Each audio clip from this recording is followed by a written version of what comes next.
Welcome to our channel. Today we how to backup Stripe invoices to Google Sheets using Zapier. Complete guide step by step clearly. To begin, log in to your Stripe account. Navigate to the API settings under the Developers tab. Note down your API keys, specifically your secret key. Next, open a new tab and log in to your Zapier account. Click on Create Zap to start a new integration. In the Trigger App section, search for and select Stripe. Choose the trigger event that suits your needs, like new invoice. Connect your Stripe account to Zapier using the API key from earlier. Test the connection to ensure that Zapier can access your Stripe data. Now, add an action step by searching for Google Sheets. Select the Create Spreadsheet Row action event. Connect your Google Sheets account to Zapier. Choose the specific spreadsheet you want invoices to be backed up to.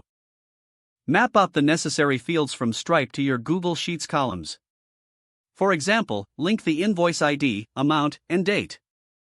Once you've mapped the fields, proceed to test this action step. After a successful test, turn on your Zap. Now, every time a new invoice is created in Stripe, it will automatically be backed up to your Google Sheets. To verify, check your Google Sheets for the new entries. This setup ensures you have a reliable backup of your Stripe invoices in a Google Sheet format. You can customize this Zap further as needed. Explore additional functionalities, such as filters and multi-step zaps, if desired. Congratulations! Your backup system is now live and functioning.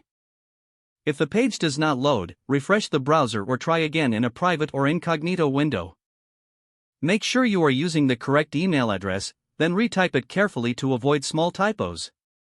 If your password is not accepted, use the reset option and create a new strong password you can remember.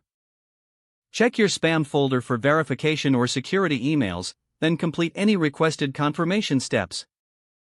Enable two-factor authentication if available to improve account security and reduce unauthorized access risk. Don't forget to like this video and subscribe to our channel for more step-by-step tech guides.